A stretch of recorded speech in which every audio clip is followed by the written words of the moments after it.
All right. I need to speak this.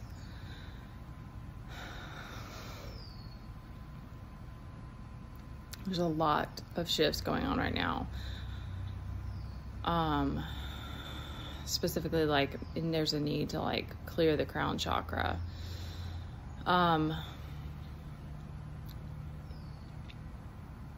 don't fear God.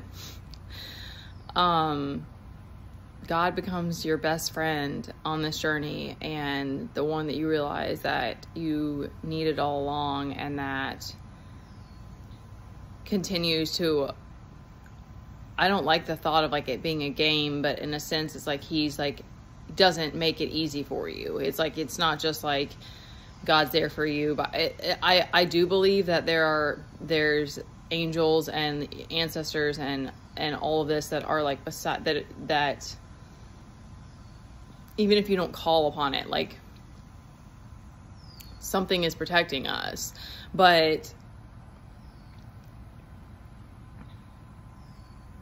when you start surrendering yourself and submitting and giving your life to this higher source, that's the thing that's driving you. That's the thing that's giving you energy. That's the thing that's protecting you. And it's man that's the danger, that's the threat. It's the flesh, it's the addictions, it's the people taking energy from each other instead of sourcing it within. That's the threat. So we are a threat to each other when we don't do our shadow work. That's pretty intense, but that's really, that's the truth that I know now.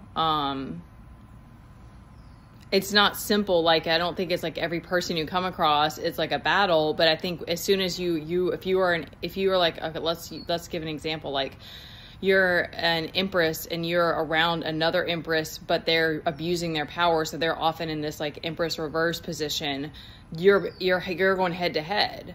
So because you can, when you can encounter it, because it's like you're a threat to each other. You're a threat to each other's place. It is crazy to think about, because it is when you can open your heart again and come back to love and unity, then it's fine. But then if there's some sort of conflict, if there's some sort of argument, if there's some sort of disagreement, then you're back to that head-to-head battle. And that's where there's all of this stuff that's outside of you, that's like your ancestors and your spirit guides, whatever, are fighting for you. And it's like, may the best man win, in a sense of like, who can handle this without attacking the other person at the throat? Like, who can handle this with grace? Who can handle this with patience? Who can walk away and deal with their hurt and their anger on their own, type of thing? Like, literally, it is very primal to me when I'm looking at it like that. Like, it's very animalistic.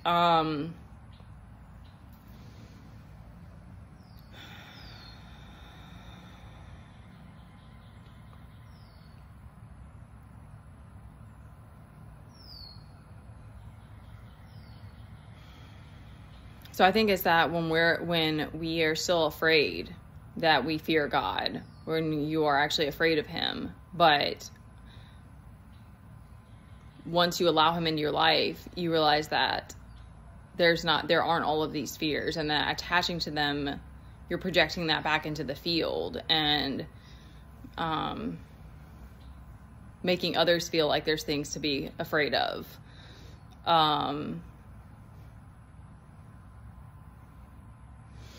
Okay.